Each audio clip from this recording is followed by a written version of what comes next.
My talk today is going to look at the returns from the election. Many of you, several of you, saw the first talk I gave in this election season. I've done about 30 of them. But you had the inaugural one in which I presented an overview of what we thought was going to happen in the presidential election. And at the time, I made a couple of cautionary statements. One is that elections, at least at the presidential level, are really kind of pretty simple in terms of explaining the vote. And I made a rather bold assertion, which is voters collectively are quite rational in the sense of they know what they think the most important issue is. They can look at two candidates and they can make broad gauge judgments about which one of those candidates is most likely to address the issue in a way that's favorable to them. Now, voters differ on the degree to which they share a candidate's proposed solution. So some will vote for candidate A, some will vote for candidate D. Now, when I say the voters are collectively rational, a lot of people sort of roll their eyebrows and say, what do you mean? If you listen to the media, there's misinformation, television advertising, social media will distort them. And if you ask voters specific questions like, what's the level of inflation in the country right now? They're horrible. But elections are not SAT tests, folks. We don't ask individuals to, when they go into the voting booth, to choose the candidate on the basis of a precise reading of inflation. Instead, we ask them to make a very simple choice, and it's usually a retrospective choice. Do I like the way things are going? If the answer is yes, then I'm going to vote for the candidate of the party that's currently in charge. If the answer is no, then I'm going to change and vote for the other candidate. It's a very simple decision rule. It's a very powerful decision rule. And I think, at least in this group, I presented in an early model that kind of tried to predict that outcome, and it had Kamala Harris with a slight advantage in the popular vote. But I cautioned that the advantage was so narrow that small movements in public opinion could shift the actual vote, particularly if those movements occurred in these battleground states. And what I want to tell you now is that's precisely what happened. The election was close. There was a small movement to Donald Trump very late in battleground states. It flipped enough of those states uniformly to give the election to, I was hoping it didn't disappear. Okay, so I presented an early election forecast. Here's a lot of forecast models. If you look at the second column from the left, that's the predicted popular vote. And so when I give my talks, and I give about 30 talks this fall, I just go to the bottom line and say, what's the average of our forecasts? And it's historically has been a pretty good predictor of what the actual popular vote distribution will be. And you can see at the bottom in the bold, this was a 50-50 election. Our models in the aggregate, sort of the forecast of the forecasts, suggested this was going to be a really tight race, that Kamala Harris would probably get about 50% of the vote, and Donald Trump would get 50% of the vote. Now, we don't elect presidents by the popular vote, as Donald Trump reminded us in 2016. We do it through the Electoral College, and I'm not going to take you through each one of these models, but they're all basically premised on the logic I just laid out. Let's assess the state of the world, or at least the state of the United States, by getting some measure of the important fundamental facts. So, for instance, we know in 2020 the thing most people were concerned about was the state of the economy. So let's take a measure of the economy, plug it into a statistical regression. Based on history, what does that tell us the likely share of the popular vote is going to be? 50%. But the other thing I warned about is as elections have nationalized, and see that dotted line, that's a measure of the degree to which House elections follow presidential elections. In other words, our decision in Vermont on whether to vote for Becca Balint for re-election for the House had a lot to do with our decision of whether we're voting for Kamala Harris at the presidential level. It wasn't always the case. You used to have a split ticket. We don't. So what does that mean?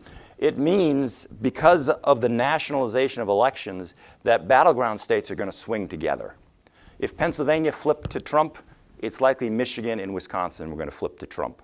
So a 50-50 election could translate into a rather big electoral college margin in favor of one candidate or the other.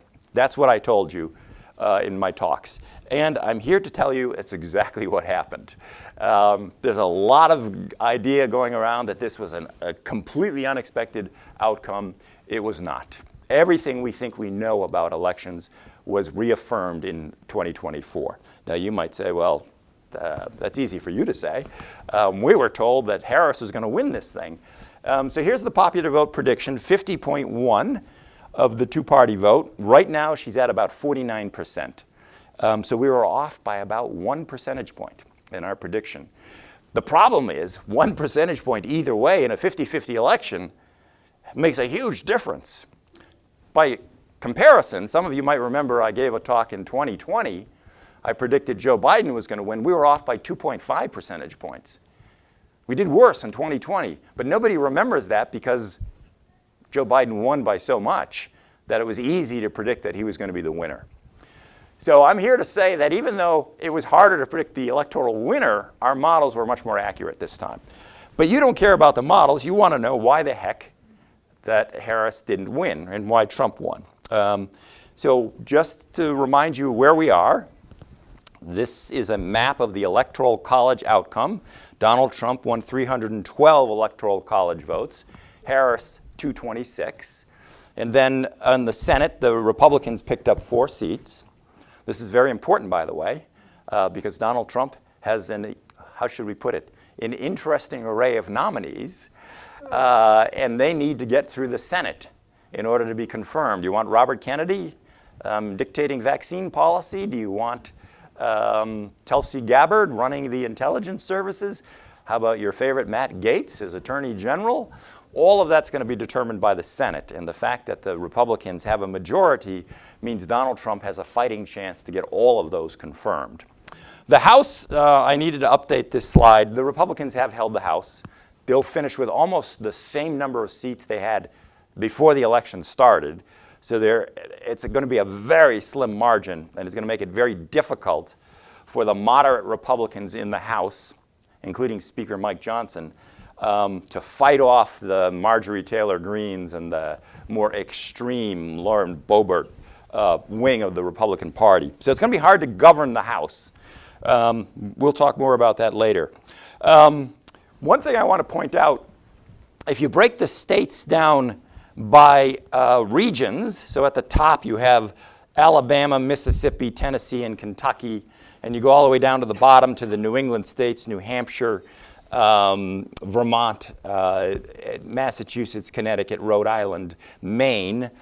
And then we're moving, I know you can't see this very well, but we're essentially moving from, this is 1828 all the way through 2024. And if the state voted Republican, it's red. And if it voted Democrat, it's blue. Just look at the stability. These are the New England states right here. The last 7 elections, they've all voted blue. So small changes in the location of the vote can have huge implications in terms of the overall Electoral College vote. But that shouldn't mask the fact that in 2024, we didn't have some wholesale movement to the right. Most of the states voted the way they've always voted. There are just a few that flipped, and that was enough to give Donald Trump the election. But don't overreact, as we always do, to the latest election. And particularly among Democrats, there's panic going on now that they have become the permanent minority party. And I'm here to tell you that's not the case. Nonetheless, let's also keep in mind this was a sharp movement towards Trump relative to 2020. This is from the New York Times. It's looking at county-level districts, and it is comparing the 2020 vote to the 2024 vote. If the vote moved Republican, it's red. If the vote moved Democratic, relative to 2020 now, it moved blue.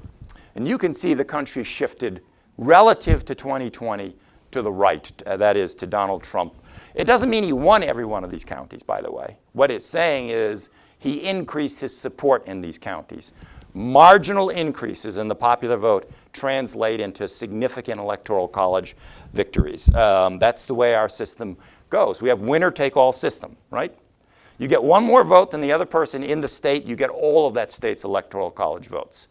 Small movements in the margin of victory translate into big electoral college margins. So when we headed into this election, we were, again, trying to think about Trump's support among various groups of voters. And when we think about this shift, we want to know which voting groups shifted.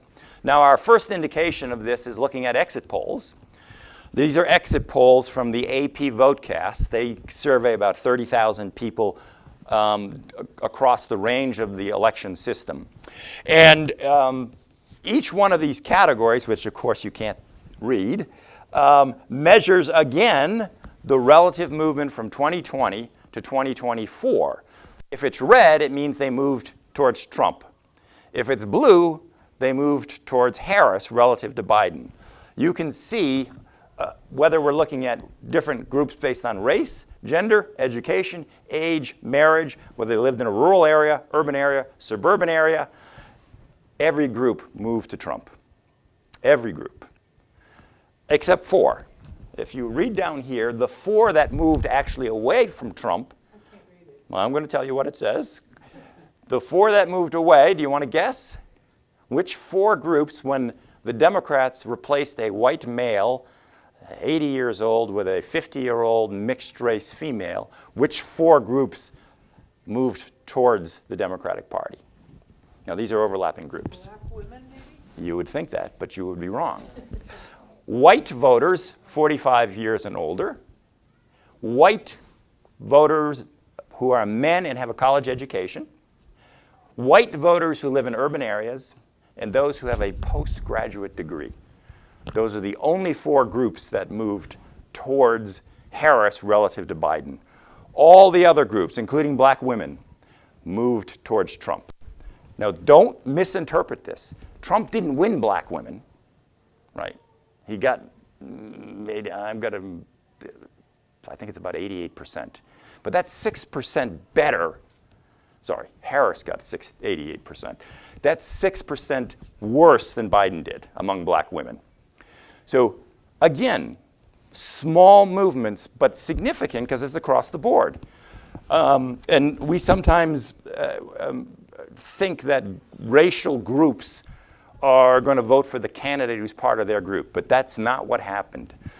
Contrary to the notion that all Trump supporters are misogynistic racial bigots, voters of color are shifting away from the Democratic Party towards the Republican Party, and Donald Trump is a big reason for that. All right, so good turnout. It wasn't quite 2020 turnout, but 63.5% of eligible voters. So this was a pretty significant turnout. You have to really go back to 1964 to get a turnout that was higher than what we saw here, actually in 1960. So this is the highest turnout we've had in 60 years except for 2020. So it's not the case that somehow Trump won because turnout went down significantly. But of that drop from 2020, most of it was among Democrats. So Harris just didn't bring out the percentage of Democrats that Trump did. Okay, so heading into the election, there were a number of scenarios about how the Electoral College would go. The most likely scenario, I said, came down to how that blue wall would vote. Joe Biden won that blue wall. He reversed it in 2020. Trump won it in 2016, and that's how he won the Electoral College, despite the fact that he lost the popular vote to Hillary Clinton. The other 2 sets of battleground states were in the Southeast, North Carolina and Georgia, in the Southwest, Nevada and Arizona. But really, most of us who were analyzing trends said if Harris can hold on to Pennsylvania, she'd most likely hold on to Michigan and Wisconsin. She would get 270 electoral votes, 1 more than you need, and she would be the president of the United States. But I warned in my talks, if she didn't get Pennsylvania, she probably wouldn't get Michigan or Wisconsin. They would flip. Donald Trump would be the president of the United States. That's exactly what happened. Here is a positioning of states. The red dots mean the state went to Trump. The blue dots mean it went to Harris. This is the share of the vote. So from 0 over is the margin between Trump and Harris. So the state with the biggest margin in favor of Trump, Wyoming, the Cheney state, right? That's why she was voted out by about 40 percentage points in her effort. All right, and what was the most pro-Harris state? Vermont, right? There it is. We don't count D.C. It's not a state, even though we give them the vote. Okay, so where is the closest margin here? Closest margin is right here, these 3 states. And who are they? Wisconsin and Pennsylvania. Yep, those are the 3 states, the border states of Pennsylvania, Michigan, Wisconsin. Had Harris managed to move the needle 2 percentage points, she would be president of the United States right now by a very narrow margin. So don't overinterpret this as a complete movement to the right, to the Republicanism, to Trumpism. He won by a very narrow margin here, as much as we expected. All right, the question is, why did he win? I'm going to skip that. Really? Okay, I'll go back. This is just a reminder, and this is not my slide. It's not how I would present it. We are in a period of maximum instability in control of the Senate, the House, and the White House. So if it's a yellow election outcome, and we're including midterms here, the House or the Senate or the White House flipped control. If it's blue, there was no flip. And you can see, since the turn of the century, there's only 2 elections that have sustained control. In 2012, we had a split government. Republicans controlled the House, Democrats the Senate, and of course Barack Obama won re-election, so that was sustained. And in 2002, we had a Republican control after 9/11. That was sustained. Otherwise, the American public has not trusted either party to remain in a majority in the House, the Senate, and control the White House for any length of time. Why do I say that? Because the Republicans have a trifecta right now. History suggests in 2 years they're going to lose either the control of the House or the Senate. And there's a reason why parties typically lose control, and I'll talk about that. All right, I don't want to get into polling too much, but it is interesting. So these are all the, this is just sort of a measure of polling and whether the poll overstated support for Harris or for a U.S. Senate candidate. That's the blue, or understated, understated support for Trump. So let me restate that again. These are the Democratic 2-party margin, and this is the difference between the observed margin and the predicted margin. So if it's blue, Harris did better than the polls. If it's red, Trump did better than the polls. And this is the average by which they're off. And again, we're looking at each state.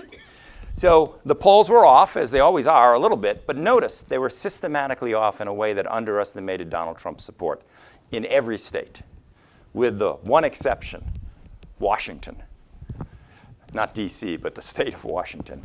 So this is interesting. We cannot poll Trump supporters accurately.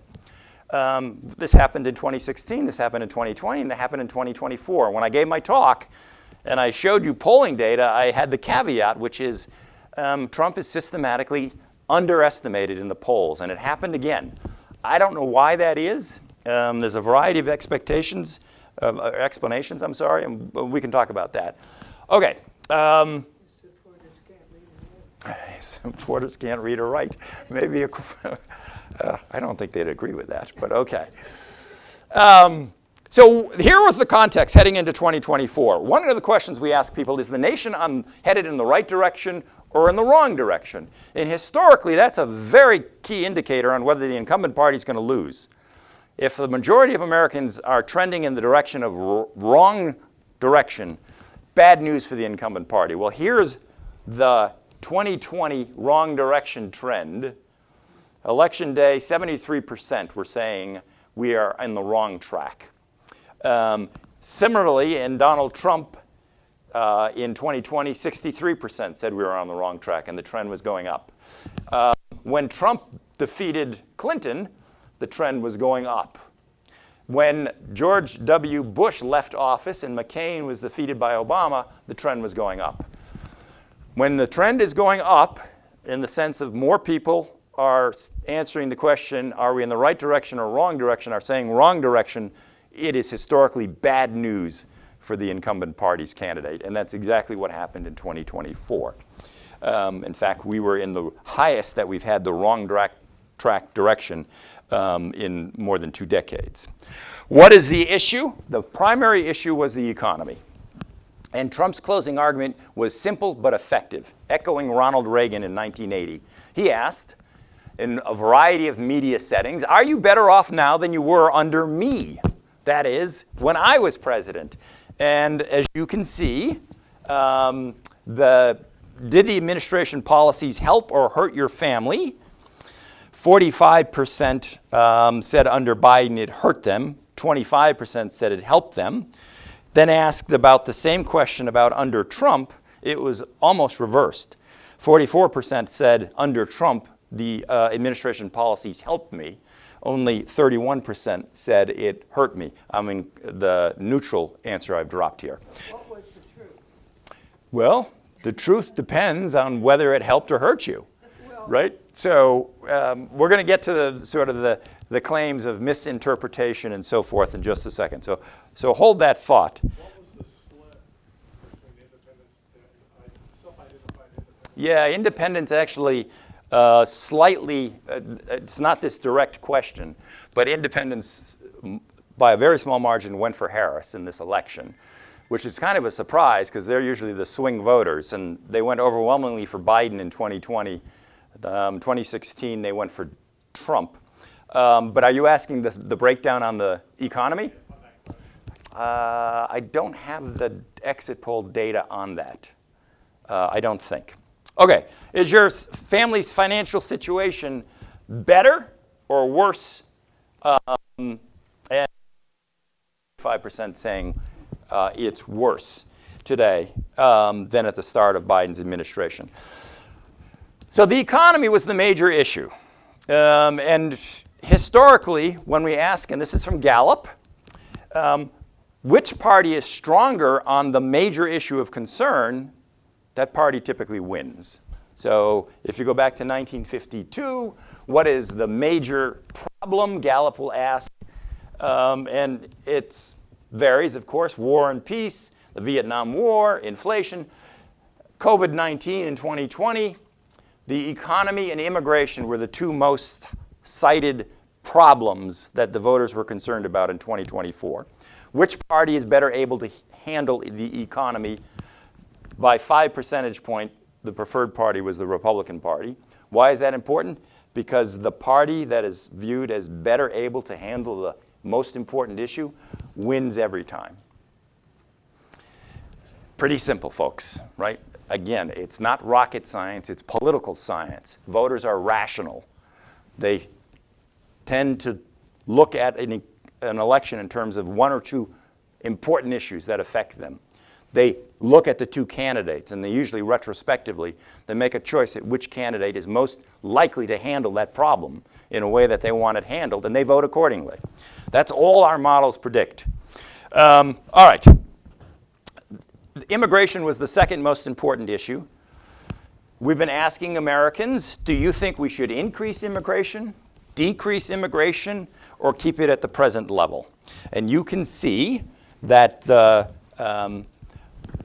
transition to the Biden administration and the change in policies at the border, which led to record numbers of undocumented immigrants coming in, created a backlash. So the percentage of Americans saying, which had been dropping since the turn of the century, saying we should decrease immigration, suddenly reversed itself and jumped up to the highest level we've had since back in Reagan's administration.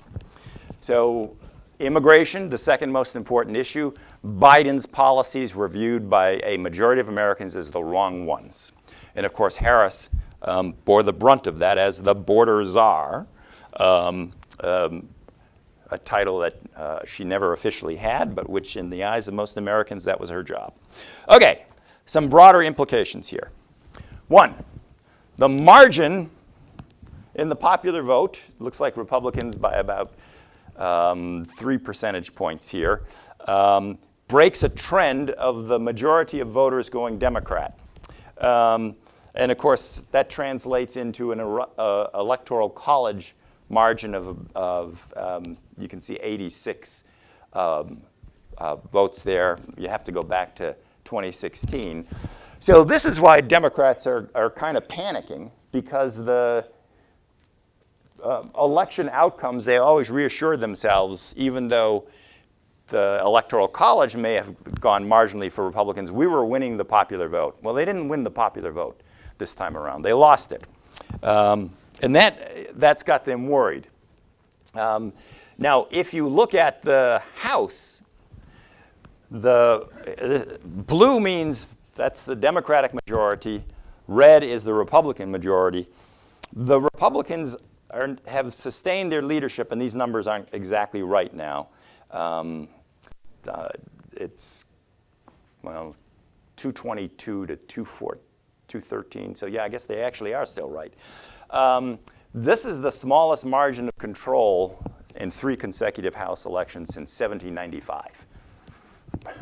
So this is not a period of Republican dominance, folks. Even though they won the popular vote, their control of the House is razor thin, and it did not increase from 2022 to 2024. It just was a split decision, really.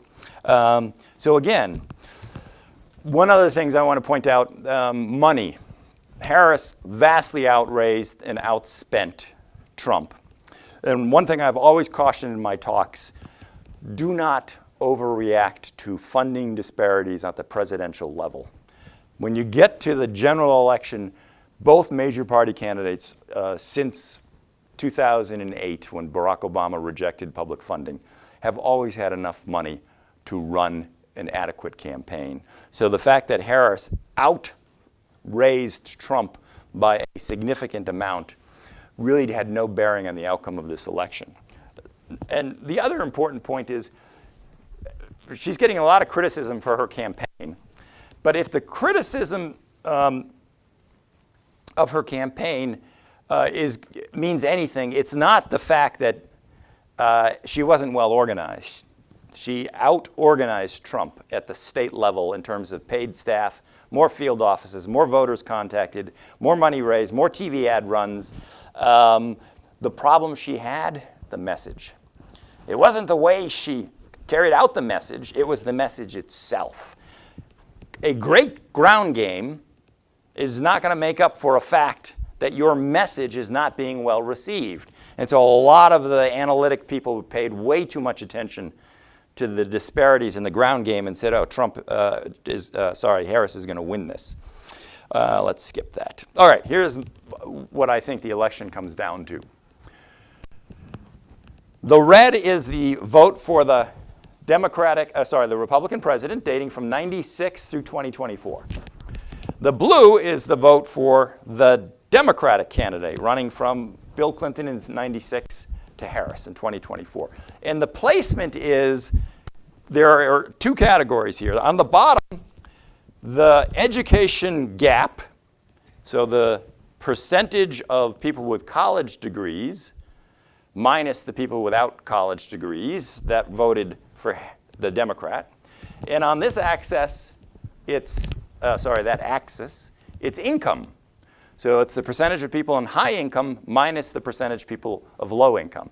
And we just divide the results into quadrants. So these are high education, high income voters, low education, high income voters, low education, low income voters, high education, low income voters. And very simply, here's what's happened. In 1996, Bob Dole, his support was centered in the high education, high income voter. That was your traditional, it's the Republican Party you grew up with, right? The country club Republican Party. Look where it has moved. Romney sort of held that coalition together, but Bush sort of moved it over into the high income, lower educated area. And then look at Trump, 2016, 2020, 2024. Donald Trump has seen the transformation of the Republican Party from a predominantly white, affluent country club party to a multiracial working class party. That's where the Republican Party is today. Yeah, he doesn't believe or represent that at all. Well, unfortunately for the people who wanted Harris to win, that's not what most voters agree. They think he represents them very well. And we can ask why that is. Okay, look what happened to the Democratic Party. In 1996, Bubba came out of Arkansas, and he had the low income, low education, and that was the center of gravity for the Democratic Party, going back to Roosevelt, the party of the working class. Look what's happened to it. Biden in 2020, this is Hillary Clinton in 2016. Harris in 2024, center of gravity, high education, high income voters. We've had a transformation across the elections from 96 to 24. The parties have reversed themselves. The Democratic Party has gone from the factory floor to the faculty lounge. The worst thing you can say right now is Democrats are the party of professors. Ooh, that's scary, right? You don't want you to be the party of professors. This is the new partisan cleavage. It's not race, folks, it's class. Class is dividing these parties. Look at this. This black line is the share of the total Democratic presidential vote. So look at the Democratic vote in presidential elections from 52 to 2024. In 52, over 80% of the Democratic vote here was non-college educated white voters. Look how that has changed. So that by 2024, less than 30% of Harris's support was non-college white voters. But look at this. College educated white voters were almost no part of the Democratic coalition. They have now significantly to 40%. Now note, these are voters of color. We're lumping them all together, and we're not differentiating them by education. So educated, non-educated. They were trending Democratic until Donald Trump came in. And Trump has arrested the movement of voters of color to the Democratic Party, and in the most recent election, they shifted back to the Republican Party.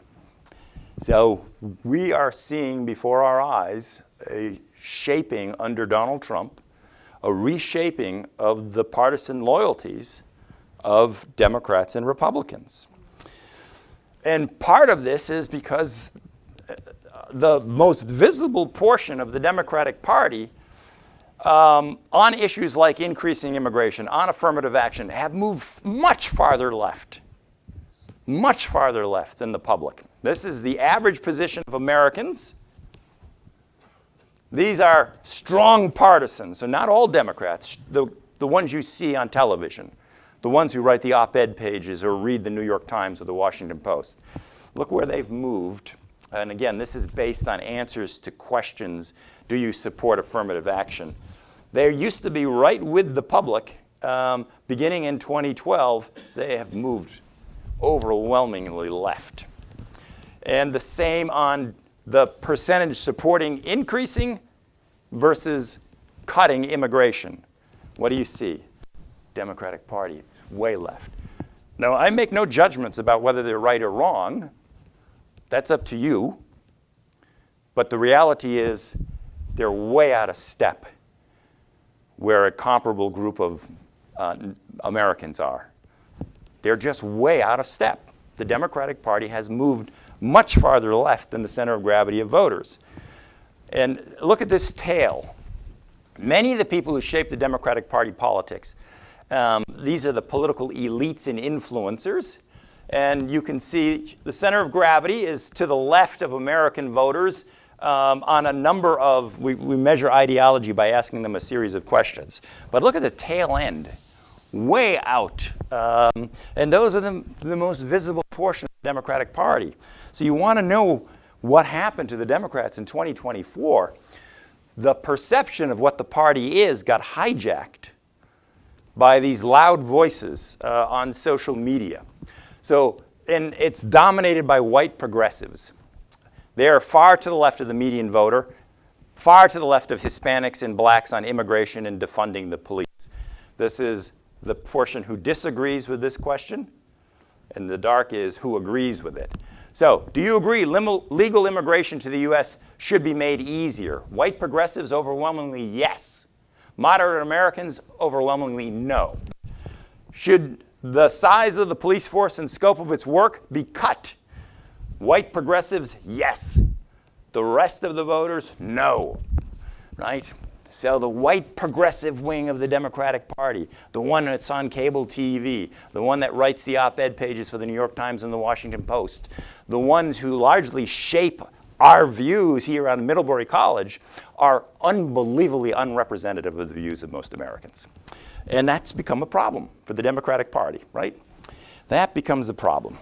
Over time, the percentage of people who believe the Democratic Party represents the working class, that's this blue line, it has dropped to its lowest level since we've been asking that question back in 1952, right? Instead, they are the party that's good on health care, on climate change, that stands up for marginalized groups. The problem is those marginalized groups are asking, what are you doing for me on the economy, right? I'm less concerned about affirmative action in college admissions, since most of us don't go to college, and much more concerned about what you're doing for working class issues like affordable health care and housing and so forth. All right. How are we doing here? Oh, man, I'm going on long, aren't I? You still with me? Got a few more slides, or should I open it up for questions? Okay. I haven't talked about the candidates themselves, and I'm going to be very empathetic here to Kamala Harris, not because I necessarily agree she ran a flawless campaign, she did not, but she was put in a very difficult position, an unbelievably difficult position, for two reasons. One is she's the vice president. Vice presidents never win election, with the exception of two. Well, there's three if you really go back to John Adams.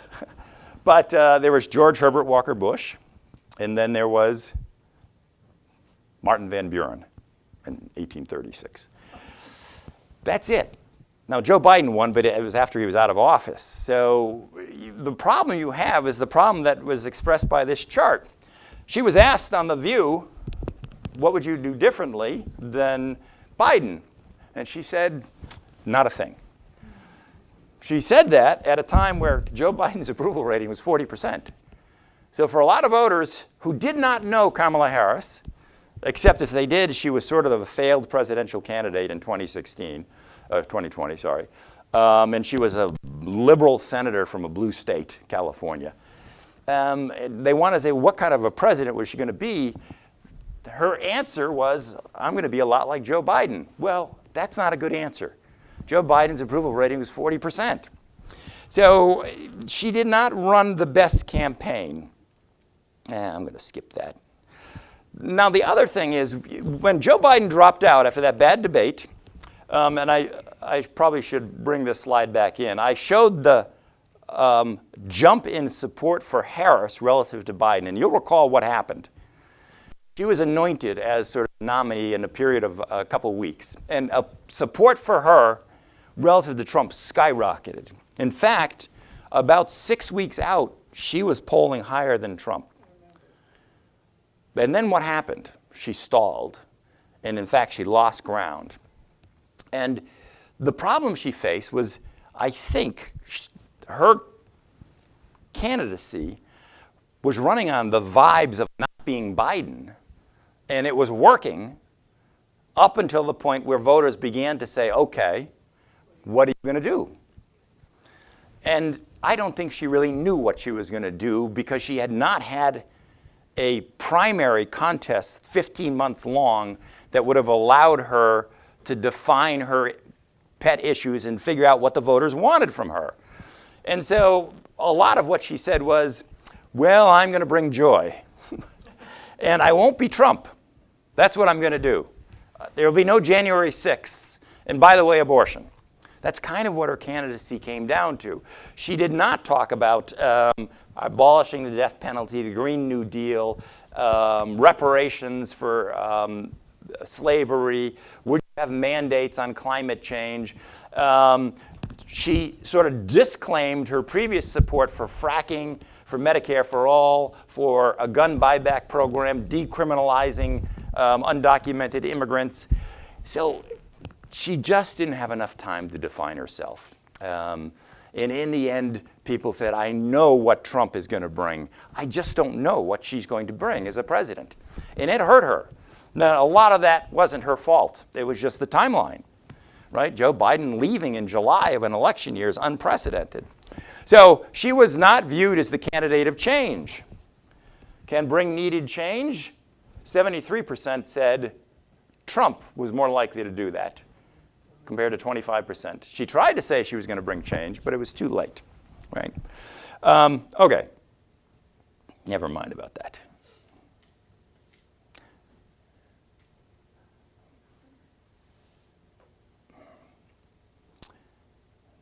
We're just going to, I don't want to talk much about the House because I want to get to your questions.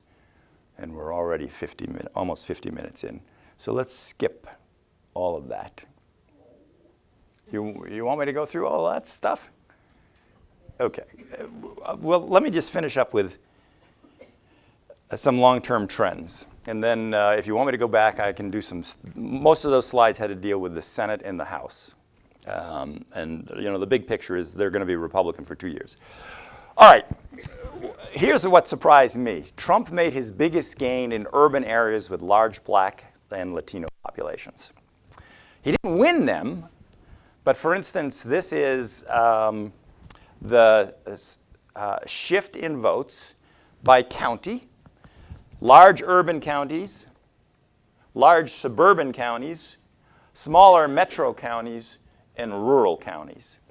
And if they're up here, they're predominantly white. And here they have 50% or more voters of color. And if they moved this way, it was a shift to the Republican Donald Trump relative to 2020. If they're on this side of the line, they shifted Democratic. And what do you see? The biggest shifts were in multiracial populations. The smaller ones were in rural, largely white populations.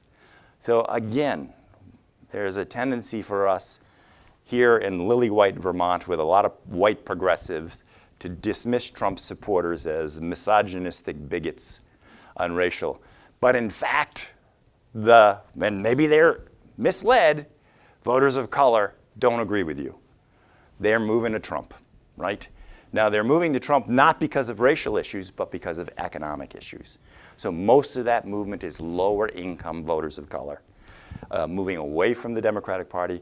The irony here should not be lost on you. The Democrats ran a woman of mixed race, and she lost support among women and voters of color relative to when they ran a white male, right?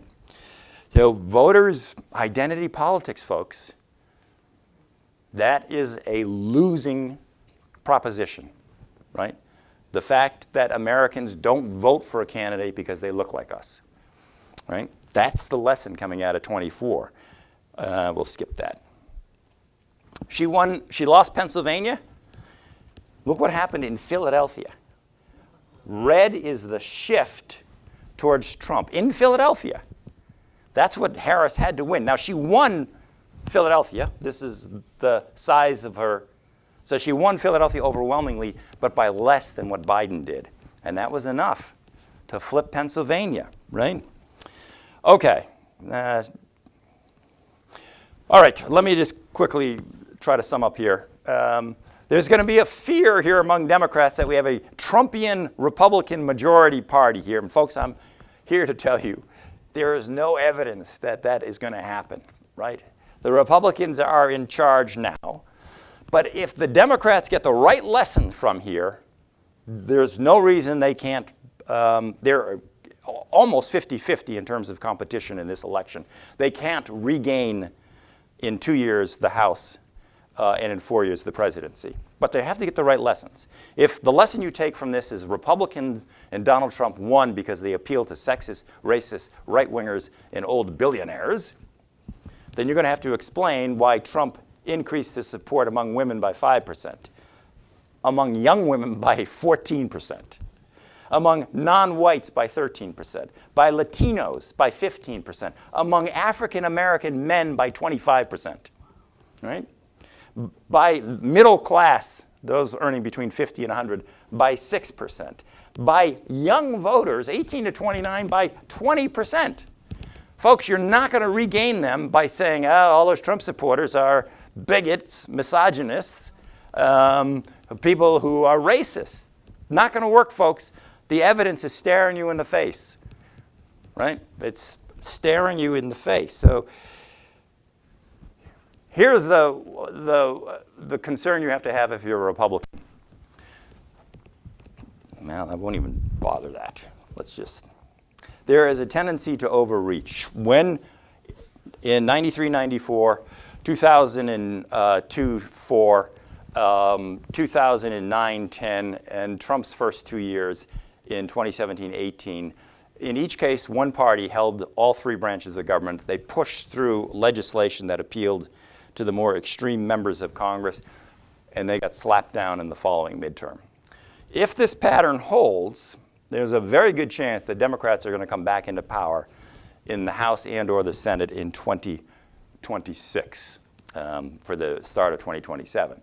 If the Republicans overreach. Now, we don't know whether the institutional control is going to be fleeting the way it was the previous times that we had trifectas, whether it was Democratic or. Okay. Final thought here. I gave a talk yesterday, a lot of informed people at the Addison County Economic. And in the question and answer, I got a lot of, you didn't mention misinformation, right? Misinformation. And here's the thing, folks. If you think Democrats lost because of misinformation, you're in deep trouble as a party. And let me we've done a lot of studies about misinformation. We haven't been able to yet, obviously, talk about disinformation in the context of 2024. Do I have this slide here? Because I slipped through it, yeah. Well, we've studied in previous elections. So for instance, in 2020, the percentage of Democrats who thought that if you got COVID, you would be hospitalized. When asked among Democratic voters, if you got COVID, what are the likelihood that you're going to get hospitalized? They said between 40 and 50% of those with COVID were hospitalized. It's between 1 and 5%. The percentage of Democrats who thought the Hunter laptop story was Russian collusion was like 70%. Turns out it wasn't. It was actually his laptop. Again and again and again, polls showed an incredible high level of misinformation. Republicans look at that and said, geez, if only that misinformation wasn't there, Donald Trump would have won the election. I mean, the biggest issue was COVID, and Democrats were completely misinformed about the severity of the COVID crisis. We've studied this, folks. You can fact check till you're blue in the face, and it will change people's, oh, okay, I understand. COVID would only hospitalize 1 to 5%. And then we ask, would you change your vote now that you know this? Guess how many changed their vote? None. They don't do it, folks. So, yes, how many Republicans, if you ask them, do they know what the level of inflation is? Who actually know? Very small percentage. But that doesn't mean inflation wasn't an issue. This isn't an SAT test, folks, as I said before. So if you think Harris lost because of misinformation, you're missing the big picture of this election, right? She didn't lose because of misinformation. Misinformation is out there. It plays a role, but the people who are most likely to cling to misinformed views are the partisans, the strong partisans, and that's what this study shows. We looked at people who believe conspiracy theories. Turns out the strongest partisans are the ones who believe the conspiracy theories and are least resistant to disconfirming evidence of this. So if you want to put your head in the sand and say it was misinformation that elected Donald Trump, go to it. But that's not going to help you reclaim the party, regain the presidency in 4 years, or even the House in 2 years. All right, let me stop there and take questions. And I got a lot more slides. You know, my Lord, I can't believe never mind. Okay. Yeah, in the back. Early on, you had a slide showing the difference in total turnout, and there was a drop in total turnout between the last election and, well, the 2020. Yes. Repeat the question. Is there a breakdown of, in that number, in that delta, as to who didn't turn out? Yeah, it was predominantly Democrats. But I haven't looked at the breakdown. So we have an ecological fallacy effort here. Well, it's not an ecological fallacy, but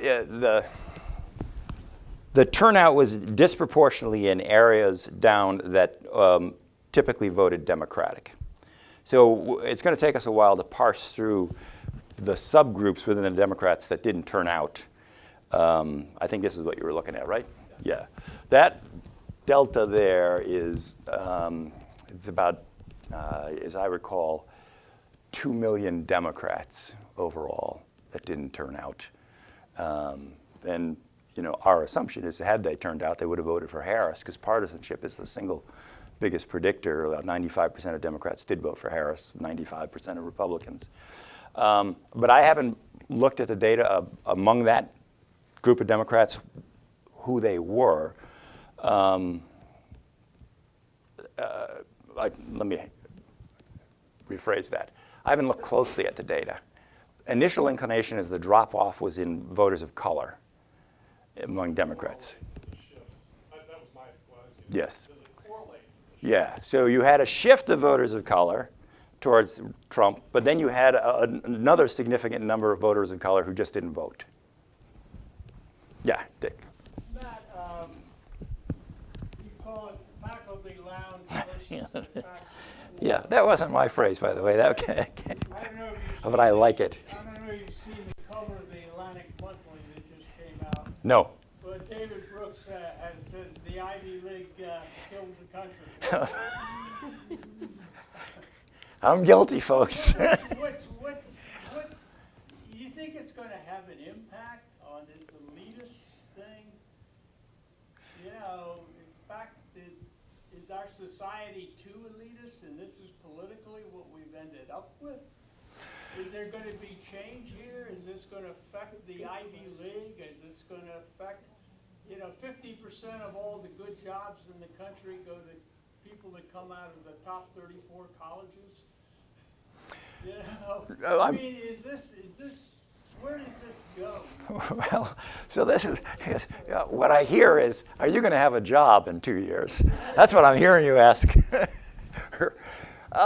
So that's a great question. And so let me answer it very broadly first, which is political parties are not potted plants. They move in response to events. So a lot of it depends on what they take out of this. And you've already read if I'm reading the New York Times, there's an internal dialogue going on here. So Bernie Sanders has said, we've lost the working class. And you might have a lot of agreement among Democrats that, yeah, we've lost the working class. The question is, how do we get them back? Bernie says, well, we've got to move left. You got to have universal health care, right? You got to have higher minimum wage. You got to have higher marginal tax rates on high income earners.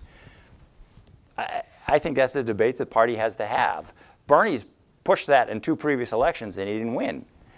The other argument is, no, we need to stop emphasizing cultural identity issues, social justice issues, and I know diminish the importance of those things. But we took the wrong lessons from George Floyd, we being the Democratic Party, about what's important to a whole bunch of Americans who are not partisans, who do not spend every day thinking about politics, but are mostly worried about, can I pay for my kids' education? Do I have health care coverage? How come I can't buy affordable housing in Vermont?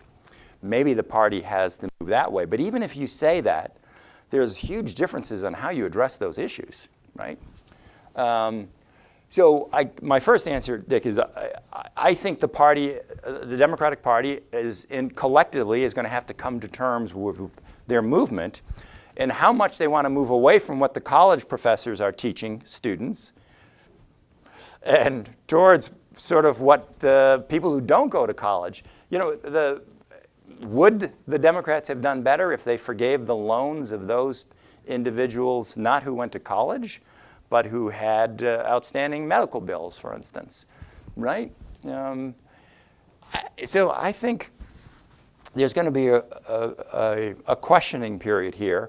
Now, who has been promoted to or nominated for Trump's cabinet? Elise Stefanik. How'd she come to power? By taking on college presidents. So colleges, especially liberal arts colleges and Ivy League colleges, are taking a beating here. And there is some early indication that Harvard's having trouble. Trouble is an exaggeration. That their admissions rates are declining a little bit. There is definitely a shakeout.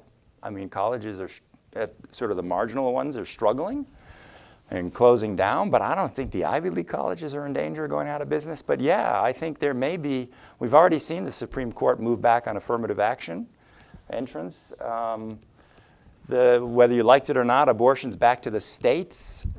So I think there's going to be a real discussion here about, and I hope it happens at Middlebury College. I see one of my students here, that, you know, what are we teaching our kids here? I think that's a discussion we have to have. I often kid my students that on Middlebury College, we run the gamut of views from the far left to the very far left, right? Their idea of discussion is, well, do I go with the socialists or the communists? And that's no way to educate kids, right? You really, it is a problem. How big a problem? I don't know. What are we going to do about it? I'm really not sure. Yeah. But it's clear that what we need in Vermont, whatever, you need more vocational training. Yeah. Back to that. Yeah. You don't need to send kids to college at this point where you're going to have $100,000 of debt. Yeah. You're going to need plumbers, electricians, skilled carpenters, so the rest of you here can get your houses repaired or build a house for less than $500,000. I mean, this is not just Vermont, it's across the country. Yeah. And that's where Bernie, I mean, it's a little weird that he's so far left. He's got the right message, but he's probably not the guy to bring the turn. But you've got to regain all of your local contractors, their children, that, et cetera. So. No. I mean, and not to belabor the point, but you're absolutely right. But you think about some of the policies that Trump is pushing, they overlap in areas like trade with Bernie. I mean, higher tariffs. Any economist will tell you the costs of tariffs are going to be passed on to the consumers. But still, politically, it might help some industries that are recruiting those type of people do a little better.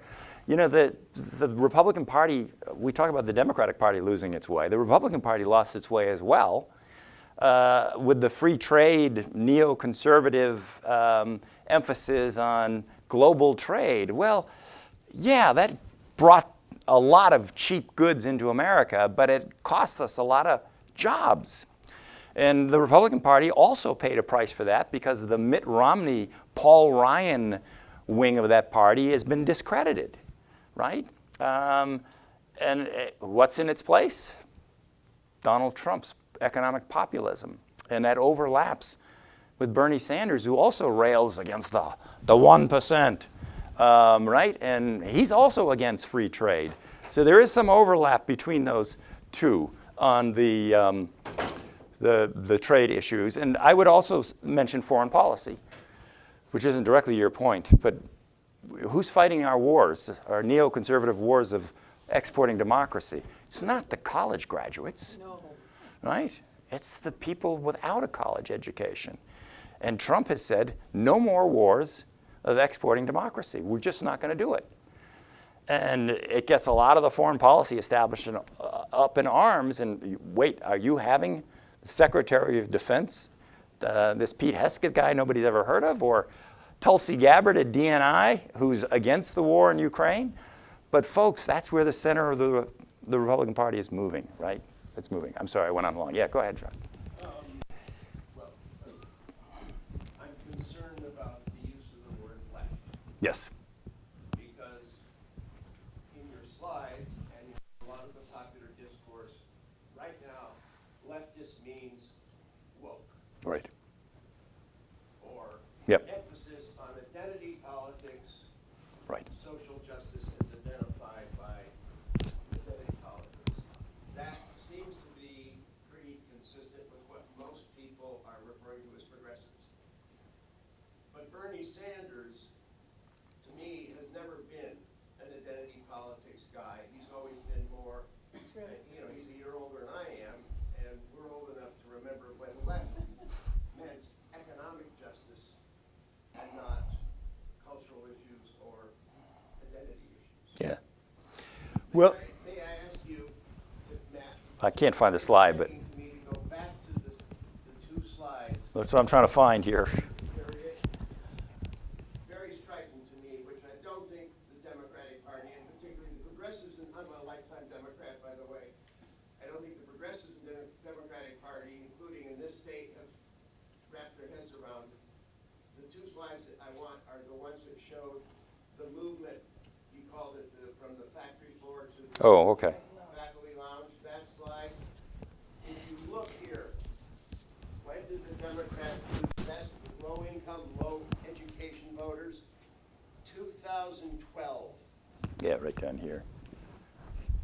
Yeah, that was, The mythology that comes from progressives and the identity politics people is that white working class have abandoned us because they're racist. Look at that slide. Yes. It shows white working class far more voting for Obama in his second term, our only black president. The very next slide you gave, move to the next one. Look, in 2012, 2008, 2012, non-whites have stayed the same. yeah, They haven't changed.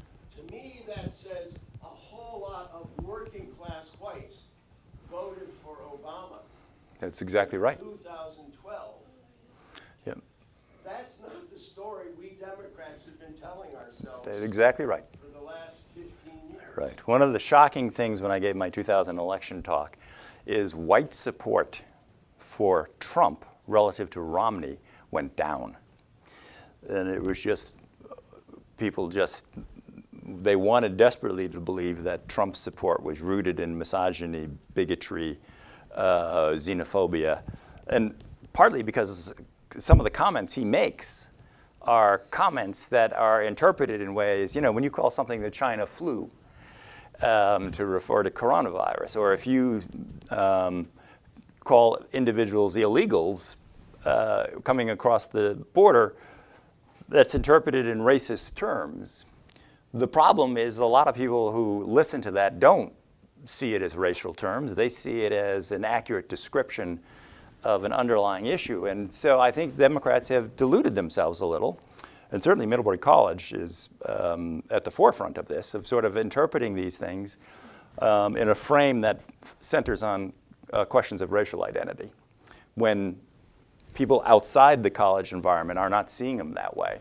And you're absolutely right. Barack Obama, some of you may remember I gave a previous talk on, in the period when Obama came to power, it was viewed as the start of a Democratic majority.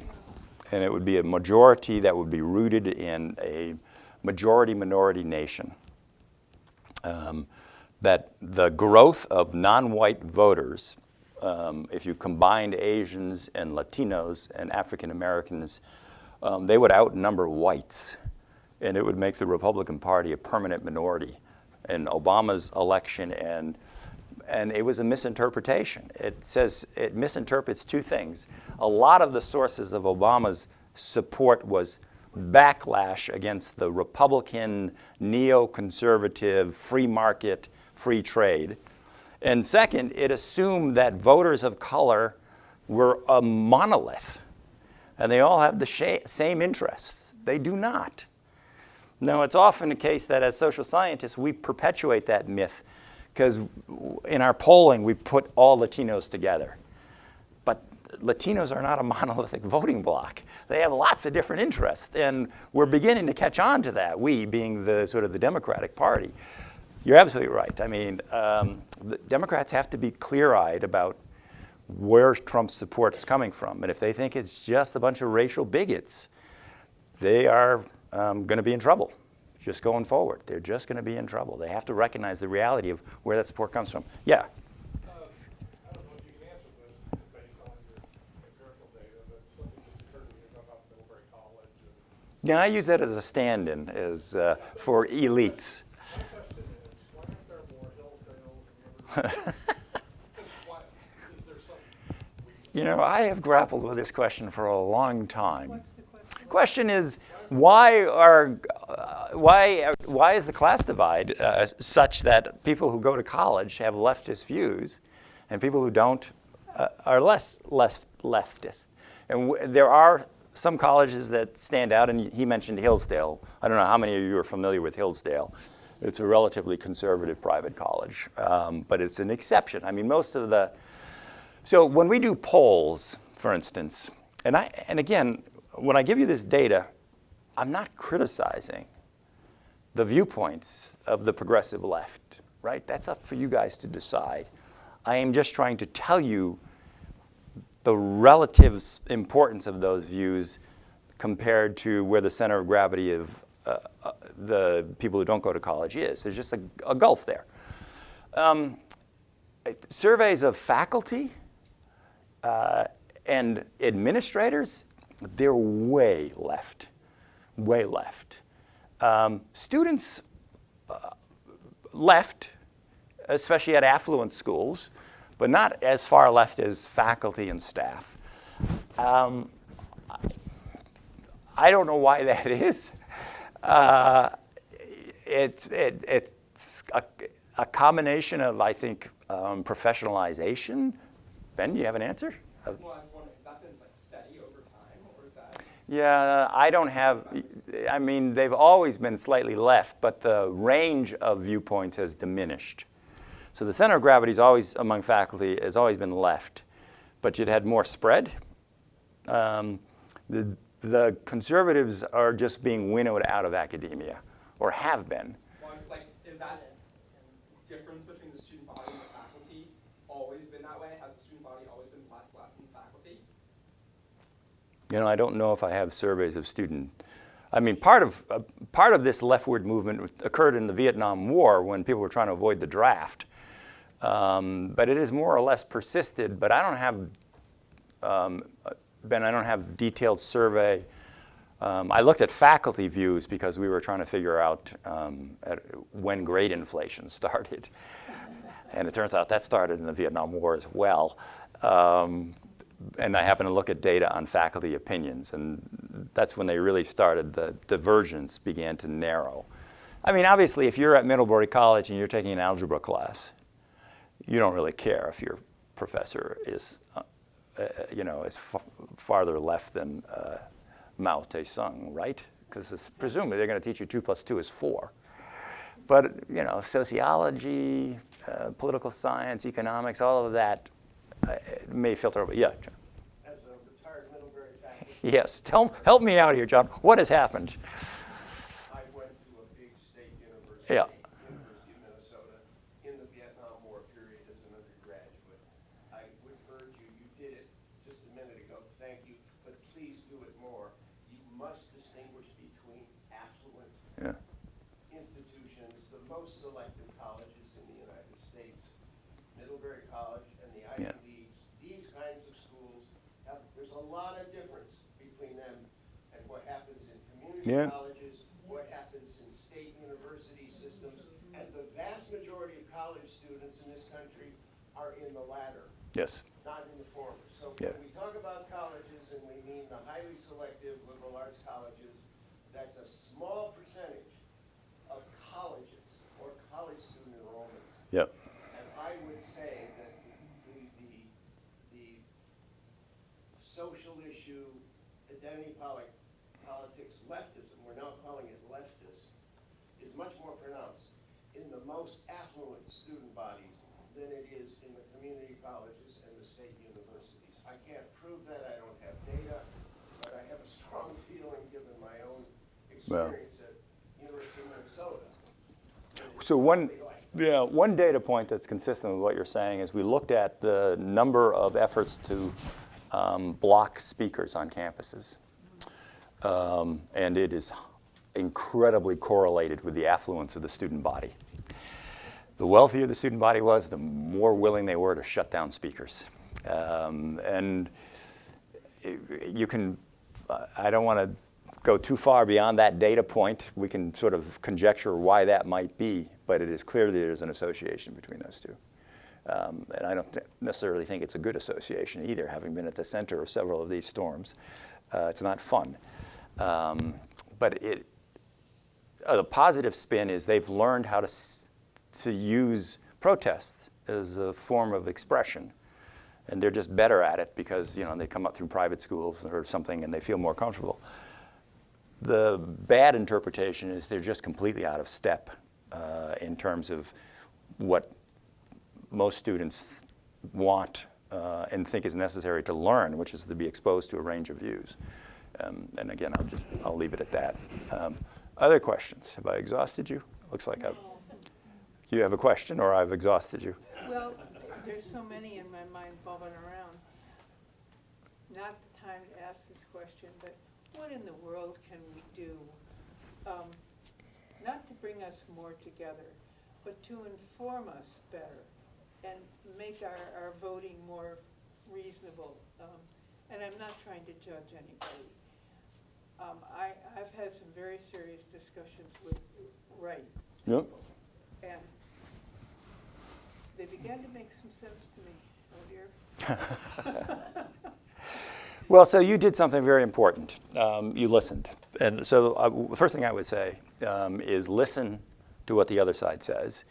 And you'll find that, and again, this is to John's point, the other side actually shares a lot more with you than you might think based on, I mean, in an election, you just have two choices. You might have thought 40% of what Harris was saying made sense. But you've had to vote for either Harris or Trump. And so the tendency is to think we're a deeply divided nation, but we're closely divided. We share much more in common than what divides us. And so keep that in mind. Second, listen. I mean, I did not come to an understanding of Trump voters overnight. Some of you may remember, I've told this story many a time, in 2015 when Trump came down that escalator. I got a lot of calls. So you're an election expert. You studied the presidency. Does this guy have a chance? I said, hell no. He's done. 2 months, he's out. And of course, I was wrong. And the only way I began to realize, I made the classic mistake of listening to the op-ed pages and so on. I started to go to Trump rallies. Many of you heard my stories about this. And at the Trump rallies, I listened. And I suddenly realized, my God, this guy's into something that neither of the two major parties is speaking to. And that is what I would recommend you do. You know, try to break out of the, you know, the cable news op-ed. You know, it's easy to make fun of Joe Rogan, but he has 11 million viewers. You know how many viewers Meet the Press, the ABC version, or what is that called? Face the Nation, and it's less, all 4 of those Sunday talk shows combined is less than Joe Rogan. So it's not that Joe Rogan is, you know, he's not, I'm not defending everything he says, but he is speaking to an audience that listens to him. So you got to listen as well. They're not all just nut jobs. Why are they listening to him? What's he talking about? And again, we're going to have over the next 3 months a national debate about Tulsi Gabbard at DNI and Matt Gaetz at Justice and Mike Waltz is National Security Advisor. But there's a reason Trump's picking these, because their viewpoints are in the mainstream, believe it or not, of the Trump portion of the electorate. They're not viewed as extreme at all. They're viewed as in the mainstream. So you got to start listening to why people think that. Yeah. Given what you're saying there, the fact that we have this diversity of opinion Right. across spectrums, and there are a lot in common, but you have these very narrow, at least at the national level, these very narrow national elections. Is there any support, is there any empirical support for the argument that the reason they're close and the politics appears to be tribal is because the political parties have become very sophisticated at basically maximizing their support? So I would say yes, but I would qualify that. When we talk about political parties, I think there's two things that are happening. One is the most visible portion of the parties, so the elected office holders, the donors, the commentators, the people who are on cable TV, are the people that we tend to think of when we think of, well, who is a Democrat or who is a Republican? But their views, as I tried to show, are not representative of people who consistently vote Democratic or Republican. And so that creates a distorted view of politics. But if I am going to try to win re-election and I need money, the 10% of Americans who contribute money are from those wings. So it's rational that I am at least going to pay lip service to what they say, right? So the parties have become very adept at utilizing the resources that those extremists can bring. Similarly, if I am on media, I am the New York Times, and I'm in an industry that is failing, print media, and I need to rescue my newspaper. I can sort of do my traditional, slightly left of center coverage of the news, or I can go all in on anti-Trump every day. I'm going to go all in because my profits have gone up.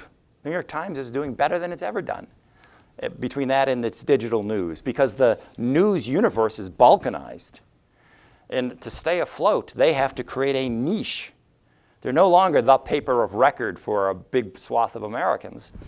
So that, too, has meant the siloing of our news sources in a way that works against us realizing how much we have in common. So I think I'm agreeing with you to a point. The parties have become adept at focusing their message on the activist wings of the parties to the detriment of the views of the much greater number of moderate Americans. And what did that do? It makes somebody like Kamala Harris' effort to move to the middle in the general election, yeah, it looks weak. Really looks weak. She creates the ire of the donor class, and the moderate Americans don't believe her. So there's cost to this sort of the vocalization of the more extreme views of the two political parties. And you know, the parties, and when I speak of parties here, I speak broadly, not just of elected officials, but their mouthpieces in the media. I mean, they're catering to the people who are paying attention. Most Americans, believe it or not, on social media are not watching political shows. They're looking at cat videos or cooking shows or exercise videos, right? They're not paying any attention. And then an election comes around and they sort of are faced with two voters' choices, which they don't necessarily like either of them. They got to choose. So yeah, we're in a weird situation here where I think the media is pulling us apart. And the voters are reacting by not trusting either party to be in power very long.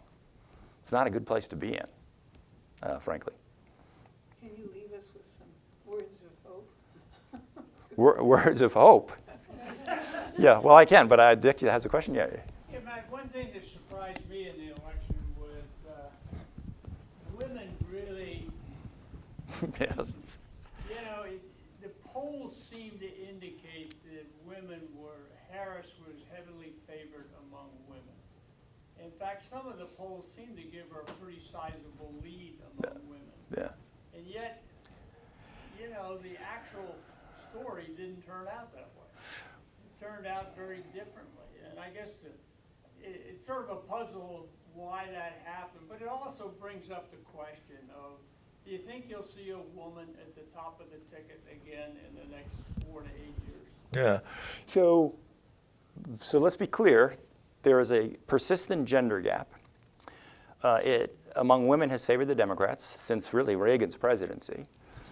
The thing that you might not get is the gender gap got smaller with Trump running as a Republican.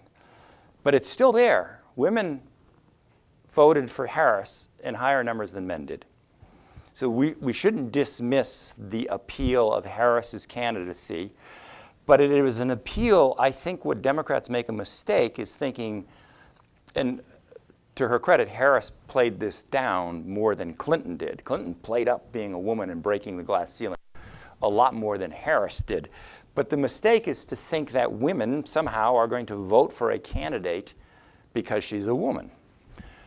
No, women support Democrats not because of their views on quote-unquote women's issues like abortion. I always trot this statistic out, and I apologize if you've heard it before, but for most of the time that we've been surveying Americans about do you support abortion rights or not, it varies a little bit depending on how we ask the question, men, more than women, are stronger supporters of abortion rights. Now, since the Roe v. Wade decision, that's changed. Women are now more supportive of abortion rights. But it is a reminder, the source of the gender gap is not so-called reproductive rights. It's they support the party that is more likely to have policies addressing the most vulnerable in society. And Trump, in his focus on economic populism and not fighting these wars, is siphoning off some of that women's vote. Now, they're not all the way over there, but if you're going to try to win them back by focusing on equal pay and abortion, you're not going to win them back, folks. Women are not single-issue voters any more than men are. And women are multidimensional in the sense that they're not defined solely by gender, right? There's marriage, there's race, there's economic class. So I think the Democrats should not be taking the women's vote for granted. Yes, Harris won it. Harris built a lot of her campaign around women's issues. Certainly abortion. The Democratic convention was really dedicated heavily to women's issues. Well, so you say women's issues, but Trump would tell you, well, a women's issue is a livable wage. A women's issue, is not defined the way the Democrats were defining it at the convention, is my point. So I've always said, are we going to nominate a woman? I've always said, and I say this slightly tongue-in-cheek because I think the empirical evidence probably is not as strong as I make it out to be. It took Nixon to go to China. It's going to be the Republican Party that elects the first woman president. Because when the Republicans nominate a woman, there's not going to be that, well, they did it because she's a woman. It's identity politics. I don't really know if that's true, but my gut tells me it is. The same thing, the woman with the best chance is probably Nikki Haley. It could be. It could be,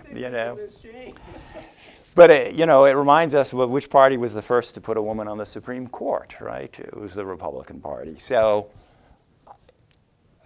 I don't think Harris's candidacy has killed the idea of a woman winning a nomination. It just reminds us, for a woman to win the nomination, she better not run predominantly as I am a woman, but instead. Now there's an argument to be made that when we study the impact of gender on winning elective office, women do better than men, controlling for all other things, except when it comes to the presidency. We haven't had enough races with women candidates to really know if there's a gender bias. But a lot of people think there is. They think of when we conceive of the president in terms of the traits, they're inherently masculine traits, commander-in-chief. And so it's going to make it harder for a woman to be elected president. I think that's an intriguing argument. I just don't know if we have a lot of data to support it. And the one thing I would say against it is women did really well in gubernatorial races this last cycle. They won, I think, 13, and they've been increasing. So, okay, governors aren't fighting wars. So it might not be the same as the presidency. So I think it's an open question about the impact of gender, but I just think you're probably better off not running predominantly on elect me because I'm a woman to president. I think the woman who wins election is going to be somebody who has just developed such a strong resume that people look at her first as, this person's really qualified. And I just think the Republican Party is more likely to do that.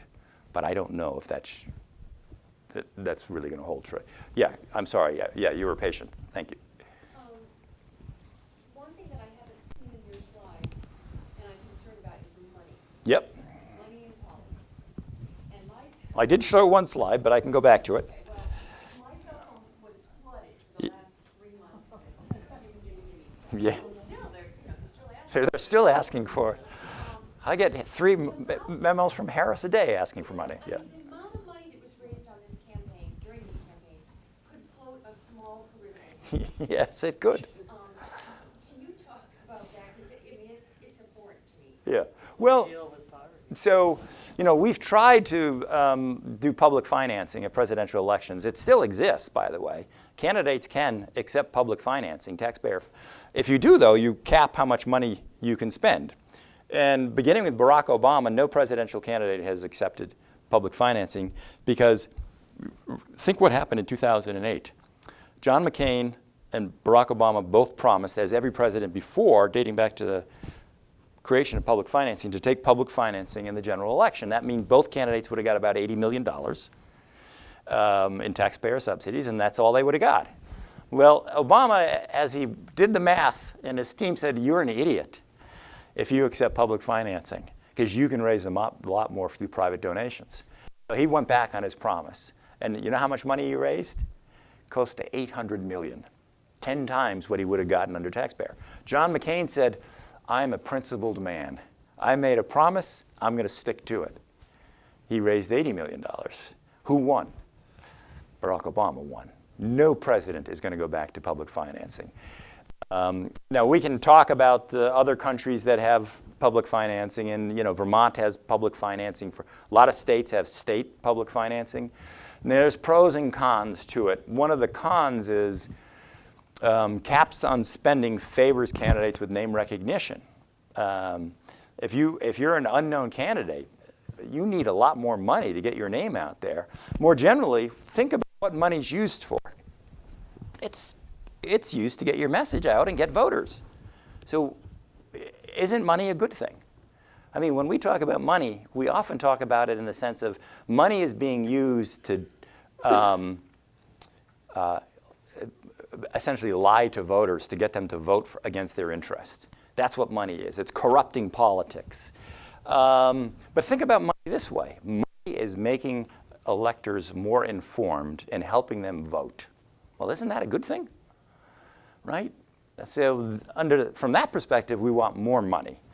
The problem is you can't distinguish what the money is used for. It's used for both good and bad purposes.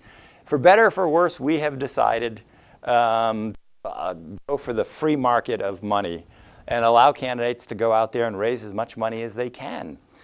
Now, at the presidential level, I've made the argument it doesn't really matter that much. It does matter for the House and to a lesser extent the Senate. The candidate who can raise the most money, and it's almost always the incumbent, has a huge advantage because, so there I'd like to see some reforms. But the reform I'd most likely to see is more money for the challengers. And it's hard to tell how to do that. So I share your concern, but it's not easy to solve it, in part because money, both good and bad purposes, right? Money talks. And it talks in multiple languages. I will say this. the amount of money we spend on advertising and politics is dwarfed by the amount of money that's spent on advertising to get you to buy Cheetos. So, you know, if you're concerned about money, maybe we should look at the advertising industry for food consumption. Or drugs. Right. Yeah, John. Just want to see how you react to this. The election of 2020 was actually the outlier election. The outlier election. If it hadn't been for the COVID pandemic, Donald Trump would have been reelected in 2020. Yeah. And we Democrats made a lot of mistakes misjudging our level of popular acceptance based on the 2020 election, which was in fact an outlier. And just to back this up a little bit, I'd like to give you the popular vote totals. No, but I can give you the specifics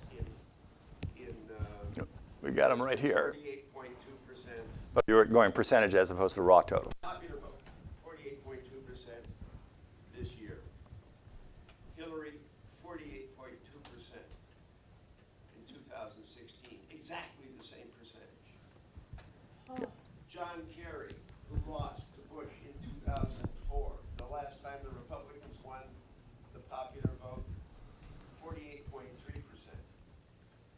So the outlier election in the last 20 years is 2020, when Biden wins 51% of the popular vote and Trump wins 47% of the popular vote. So, yeah, there's merit to what you're saying. You skipped over Obama in 2008, but your point is worth remembering that the vote in 2020, without COVID, Trump probably would have been reelected because it's generally difficult to defeat an incumbent at all. You have to really go back to when we had a recession, George Herbert Walker Bush, and that was after 3 consecutive Republican terms, which really makes it difficult to win a term. Joe Biden also ran on a return to normalcy, and I think that was part of his appeal.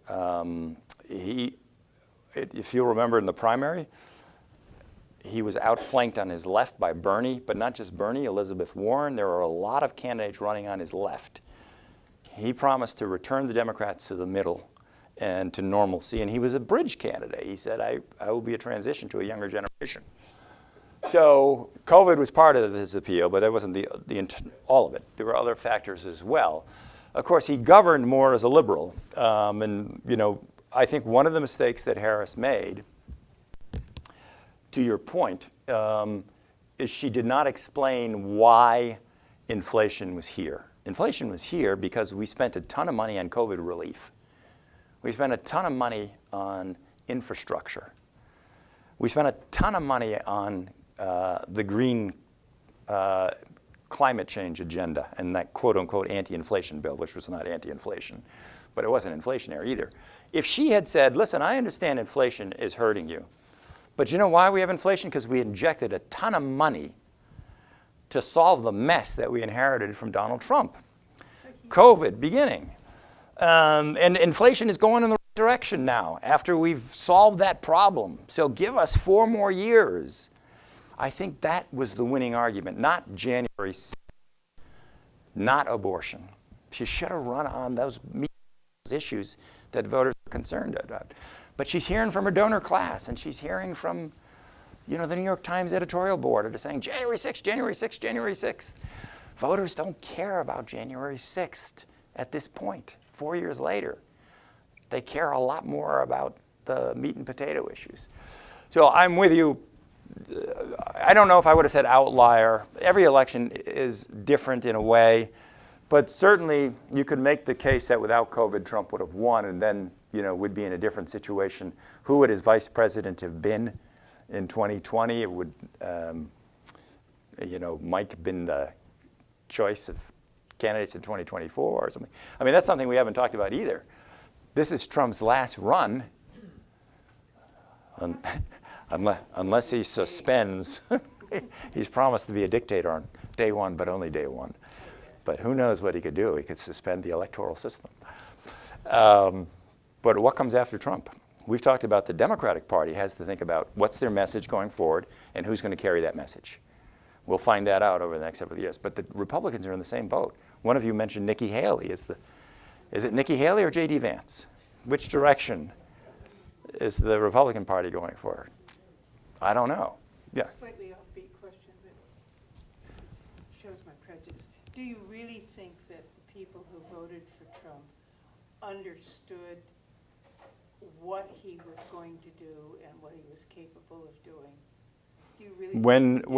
Voting right now in 2024? Yeah. So the question, if you didn't hear, do they really understand what Trump is and what he's capable of doing? Those people who voted for him. Yeah, I mean, it depends on what you mean. I think they kind of know what they're getting. 4 years, and the country somehow survived. So for them, yeah, they hear the whispers. He's an authoritarian. He's going to suspend civil liberties. I don't think, most people think about this and they say, we had 4 years and none of that happened. I know what life was like under the Democratic president. I want to go back to Trump. I think that's about as far as they think. So, most people don't have the bandwidth, the time to go into deep analysis or to attend a talk for an hour, almost 2 hours at the Wellesley Public Library. They just don't have that time. So I think they kind of know what they think they're getting. Of course, who knows what we're getting? I didn't predict that Matt Gaetz would be the next Attorney General. Maybe he won't be. But I think they kind of knew in the broad sense of what we think determines elections. I mean, Trump he's not a complex figure. I mean, he kind of does what he says he's going to do, and we sometimes forget that. He's nominated everybody who sort of was loyal to him and kind of shares his policy views. So, should we be surprised by that? Terrified, maybe. Terrified, maybe, but surprised, probably not. Not surprised, right? Yeah. Where I think we really need to be frightened is, will the Republican-controlled Senate with its narrow majority confirm the three most egregious nominees in really important sectors of our government? Well, yeah. The three so far are the National Intelligence, Attorney General, and Defense. Yeah. If the Republicans confirm Matt Gaetz for Attorney General, this is confirming a criminal to be the head of our Justice Department. Well, in his defense, Matt Gaetz is a criminal. I know he hasn't been convicted. so I think he's a criminal. okay. And the guy for Trump is a defense criminal. is saying he's advocating doing things that would have the most profound impact on our professional military. Yeah. And So- we live in a world where people look at us. I'm a China scholar. Let me tell you, Beijing is watching this, and they are smiling from ear to ear because they see dysfunctionality in America as being very favorable for their long-term future. Right. Although I would point out most of those foreign policy people are China hawks relative to Ukraine. Now, they may not be competent enough to carry it out. China certainly doesn't like that. Right. But the idea that Yeah. we have somebody who's incompetent running our Defense Department. Okay. Somebody asked for a hope. So let me finish on a note of hope. And I'm going to flip the normal argument around. So one of the complaints we get, and it's reflected in this, this divided government, which seems to be the default position of most Americans. I don't trust the Republicans in office. I don't trust the Democrats. I'm going to split control. That's kind of been the norm. Of course, what that means is on pressing issues like entitlements, Social Security is going to run out of money. Medicare is going to run out of money. If you're worried about climate change, we're making incremental progress, but maybe not in a comprehensive manner. If there's all sorts of policy areas, you look at the government and you say, why can't it address these issues with long-term comprehensive solutions when there is general public support for them, something's wrong with our system. Our government system fragments authority between a president who's really relatively weak as chief executives go, and a Senate which disproportionately favors rural states, and a House whose members are almost instantly running for re-election as soon as they win election. And then we have federalism, right? We have 50 different state rules on abortion issues. And so it makes it incredibly difficult to do anything unless we have an overwhelming consensus. That's been the complaint about the American political system. Guess what, folks? That same complaint is going to make it incredibly hard for Donald Trump to do damage, right? Incredibly hard. Our system, in fact, was designed by the framers with people like Donald Trump in mind. They said, we do not want to create a government system that will allow an individual or an individual party to take away our civil liberties and our civil rights. It's a system that is designed to maximize inefficiency. That's the goal, unless there's an overwhelming consensus. Normally we think that's a bad thing in the modern era. We want government to be able to do things. But here's what I would think I want you to leave this room with. I want you to go home and be happy. Because the system is going to make it really difficult for Donald Trump to govern. Just going to make, now if you want Donald Trump to be able to do everything he said he's going to do, then maybe you're not going to be happy. But for those who are worried about dictator Trump or authoritarian Trump or a Republican Party that's going to run roughshod over your rights, not going to happen, folks. Not going to happen because of decisions made by a bunch of dead white males 200 years ago when they set up this institutional structure. The constraints in place are going to prevent Donald Trump from fulfilling his worst excesses. Now, that doesn't mean everything's going to be peachy keen. See the Supreme Court. See Supreme Court nominations. We'll see what the confirmation process is, John. You're not going to like everything, but wholesale destruction of our civil liberties, it's not going to happen, folks. I hope that gives you some pause. And go hug your kids or your grandkids when you go home. Their futures are, they're going to be fine, folks. We've lived through worse.